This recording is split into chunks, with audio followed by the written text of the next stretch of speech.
Bismillah, Assalamualaikum warahmatullahi wabarakatuh. Alhamdulillah bertemu kembali dengan Bu Eni. Tentunya kita masih akan melanjutkan materi kita pada mata pelajaran pendidikan Pancasila dan Kewarganegaraan. Alhamdulillah rangkaian kegiatan belajar mengajar secara daring di semester yang pertama sudah kita lalui. Bu Eni harapkan kalian sudah mendapatkan nilai yang maksimal sesuai dengan jerih payah dan usaha dari kalian masing-masing. Pada semester yang kedua ini nanti kita akan banyak belajar kembali tentang materi pendidikan Pancasila dan Kewarganegaraan, tentunya dengan materi-materi yang lainnya yang akan lebih bervariasi.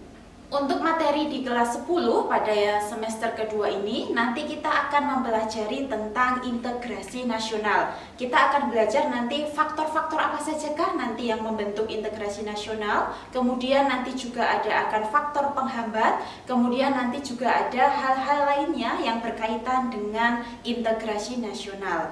Untuk lebih jelasnya, mari kita simak pada pemaparan video berikut ini. Pada materi di bab yang kelima di kelas 10 nanti kita akan belajar tentang integrasi nasional dalam bingkai Bhinneka Tunggal Ika.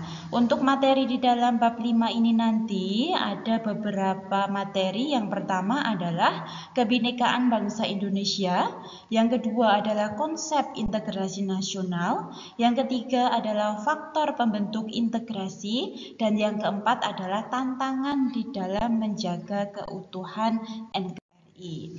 Nah, yang pertama adalah kebinekaan bangsa Indonesia. Seperti yang kalian ketahui bahwa negara Indonesia merupakan negara kepulauan yang terdiri atas pulau-pulau yang dibatasi oleh laut dan selat. Sebagai sebuah negara kepulauan yang terdiri dari atas banyak etnis dan budaya, Indonesia menghadapi berbagai kemungkinan adanya perpecahan yang dapat menjadi ancaman, tantangan, hambatan maupun gangguan di dalam persatuan dan kesatuan bangsa. Nah, kebinekaan merupakan realitas bangsa yang tidak dapat dipungkiri keberadaannya untuk mendorong terciptanya perdamaian dalam kehidupan bangsa dan negara. Kebinekaan harus dimaknai masyarakat melalui pemahaman multikulturalisme dengan berlandaskan pada kekuatan spiritualitas. Meskipun Indonesia ini memiliki banyak kebinekaan atau banyak keberagaman, Indonesia juga memiliki alat-alat pemersatu bangsa. Yang pertama adalah dasar negara Pancasila, yang kedua adalah bendera merah putih, kemudian ada bahasa nasional, dan ada lagu kebangsaan. Dengan adanya perbedaan-perbedaan yang tadi, kebinekaan, kemudian perbedaan yang ada di dalam masyarakat, untuk mempersatukan di dalam kehidupan masyarakat, nanti akan lahir sebuah konsep yang dinamakan dengan integrasi nasional.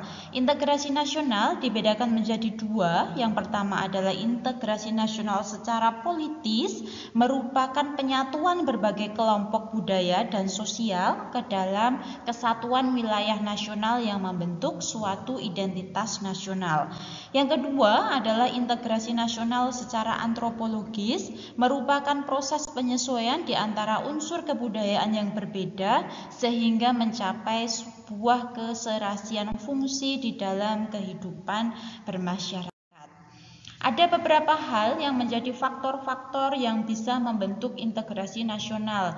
Yang pertama adalah rasa senasib dan seperjuangan akibat faktor sejarah.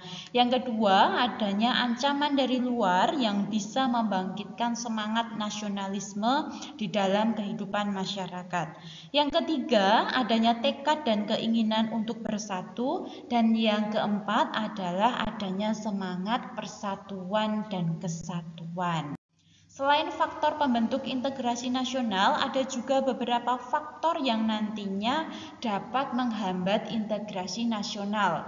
Yang pertama adalah kurangnya penghargaan terhadap kemajemukan yang ada di dalam masyarakat.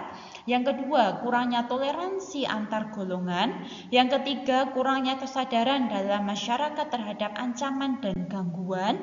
Dan yang keempat adalah adanya ketidakpuasan terhadap ketimpangan dan ketidakmerataan terhadap hasil pembangunan. Tantangan dalam menghadapi integrasi nasional ada beberapa hal. Yang pertama itu nanti akan ada ancaman. Nah, ancaman di sini nanti dibedakan menjadi dua. Yang pertama adalah ancaman militer dan yang kedua adalah ancaman non-militer. Perbedaan antara kedua hal ini adalah ketika ancaman militer adalah sebuah ancaman yang menggunakan kekuatan bersenjata. Kemudian untuk ancaman non-militer adalah ancaman yang tidak menggunakan kekuatan bersenjata. Tetapi antara kedua hal ini, militer dan non-militer, bisa atau sama-sama membahayakan kedaulatan negara serta membahayakan keutuhan wilayah negara kesatuan Republik Indonesia. Nah, demikian tadi pemaparan untuk integrasi nasional. Demikian tadi pemaparan materi yang dapat Bu Eni sampaikan. Sampai jumpa pada video berikutnya. Barakallahu fikum. Assalamualaikum warahmatullahi wabarakatuh.